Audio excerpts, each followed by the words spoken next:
Evening. Good evening, Steph. How's it going? Right. Yeah, good evening. Good evening. Yeah, doing well. Doing well. It's a new week. It's a new day. Yep.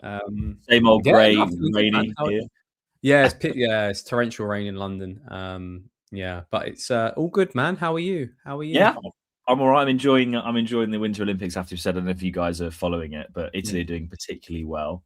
And I'll just put in the chat actually that every sport Italy are doing really well in: rugby, cricket, just not football. Like the league's a joke, which we're going to talk about, and we're not even likely to get to the World Cup for the third time in a row. So, football aside, Italy are doing really well. But yeah, Yeah. Are they really like quite second funny. place in the rankings, aren't they? I think. Olympics, yeah, 8 golds behind Norway, yeah. who were likely going to win it because they always smash it. Norway in the Winter Olympics because Scandinavia and all that. Blood, isn't it? It's in the blood. Yeah, exactly. But yeah, no, I'm good. I'm good, mate. I'm good. I'm looking forward to the brighter days. Every day it's getting there here in the UK. So slowly, a bit more positive. Steph, what are we talking about this evening, mate? A few things.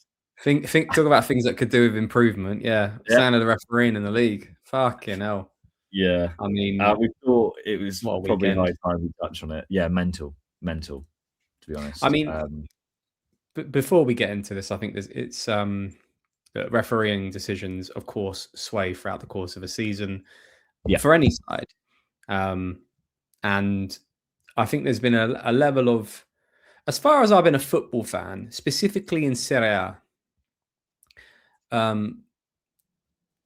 there's been a level of favorability, perhaps over the last decade and a half, for two teams, to be specific, and one is Juve, and one is Inter. And of course, there's the how the league treats the sides from a calciopoli perspective. But like on the pitch, it's clear as day that there is a biased approach to how certain teams, specifically the teams that are, I don't know, it sounds coincidental, but that are dominating the league, get decisions. And it's something that's knocked me throughout the 2010s. And I used to always say this to my brother, it's bullshit. Like, that should have been a yellow. You see these moments in games where it's the inconsistency of refereeing from one moment to another. What's a yellow card? What's a foul? What isn't a foul? Like, and there's so many examples of it, and it's happening again, and it's just crazy. Before we get into it, I just think it's the standard of refereeing has not improved from a consistency perspective, and that's the problem. I think that's what we should talk about. We should talk about, and in the context of Milan, obviously potentially going on to win the league, which is probably a follow-up conversation to this. But as a whole, how do you think about the standard refereeing in Serie A? Yeah, I think the consistency is the main issue, right? How one decision, and also let me be clear, there are other issues. You and I live in the UK. We watch and consume the Premier League as well. There are issues in all the big leagues. I think I would argue I don't consume Bundesliga or La Liga or Liga enough to understand, but I'd argue the two biggest leagues, take out Barcelona and Real Madrid, in Serie A and Premier League, have got massive issues. I think the problem with Serie A in particular is it's always attached to sort of scandal.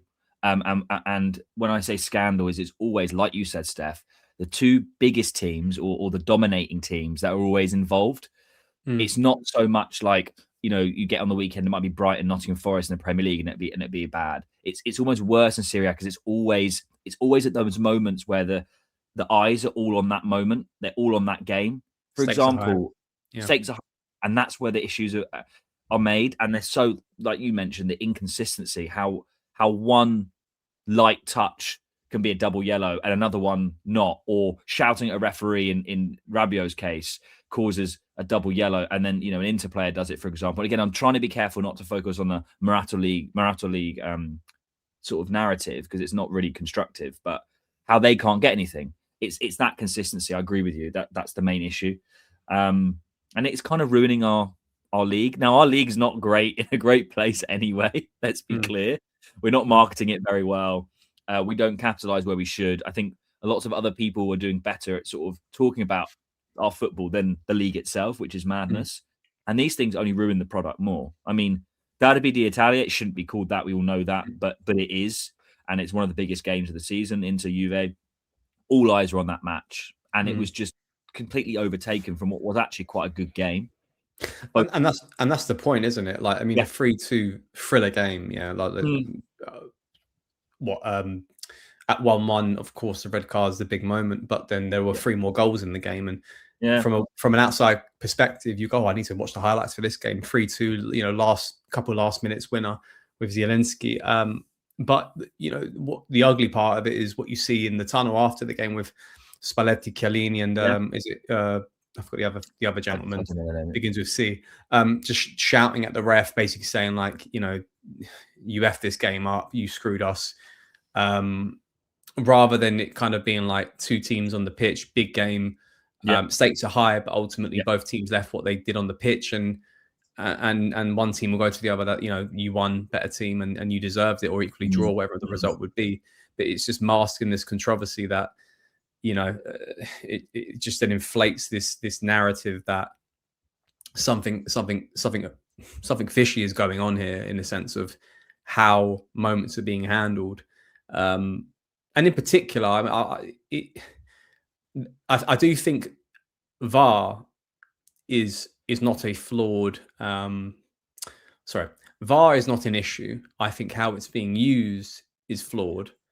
I mean, an example, like the fact you can't use VAR on a second yellow, for me is absolutely ridiculous. It's almost as if it's like they've created this rule which basically a ref can use at, whether they use it intentionally or not, but it feels like it's intentional. They use it at will to basically go, okay, if I give it, and almost the moment when they give it an early yellow to a player, that player has to be like, do nothing to walk on that thin ice to get it, because they know that it cannot be challenged from a VAR perspective, which is mental. Yellow, which then is almost the fact they've countered the rule by going, well, you can have 5 subs now. So if you're Bastoni in the first half, knowing you're treading thin ice because he should have been fucking sent off, you should have for a dive.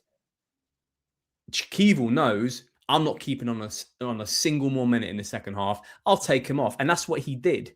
It's almost like they know it's flawed, so then you use the 5 sub rule to your advantage to counter it, and only the best teams can do that because they have the biggest squads, which in this case is Inter, and of course they have the man advantage, but they do it in general. Absolutely. And it's just that's in itself is such a fucked up system to think about, that like they've got a flawed rule and you can counter it, and only the big teams can counter it and actually, which is mad.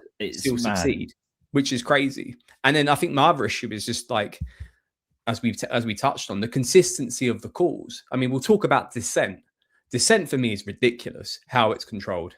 Rabio will go on to him as an example, but how like small, what seem like small challenges, like the Kalulu first tackle, for example, given a yellow, that for me isn't a yellow, but you got fucking Barella flopping like a fish, who I've said for years have said I would not take, even if you fucking gave this guy to me on a free, I would not take him at Milan. Like fuck those sort of players, they deserve to go in the bin. And then like later on, you get the same sort of fouls, but nothing given. Barely even a foul, let alone even a yellow card. Like, where's the consistency in that? But it's almost as if then don't fucking give a yellow in the first place to anyone. Let the game play out. It's intense. It's there's a way to game manage it. But the more yellows you dish out early on in the first half, the more then the other team's going to start going amonito, and then it becomes fucking here and there, and all of a sudden you got a red card, and the game's like it's been ruined.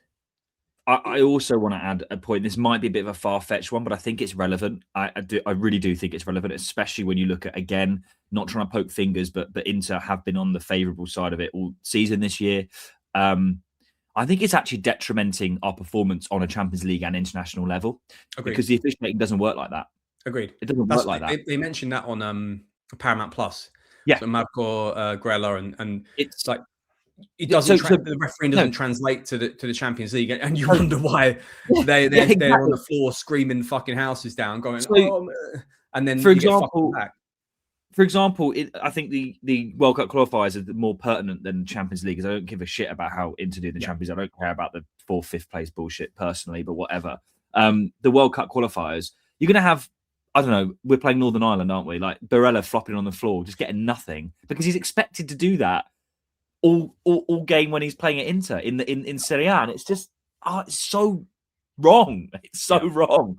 It's perpetuating this cycle of okay, if I dive and I'm cynical, and then there's comments about okay, it used to be done, back in Chiellini's day. There's a debate about what Chiellini said. It's like, okay, fine, but I think it was done a bit differently. They were doing it knowing they would get a card for it and accepting the fact they're going to get a card for it, not flopping to penalise another player and then celebrating them getting sent. That's a completely different perspective. Yeah, for me, there's a difference. I mean, it's called the dark arts, isn't it? Yeah, and I think like I'll give you an example. Like from a defensive perspective, you'll have the likes of Acerbi who will go up for a header and then hand on a face.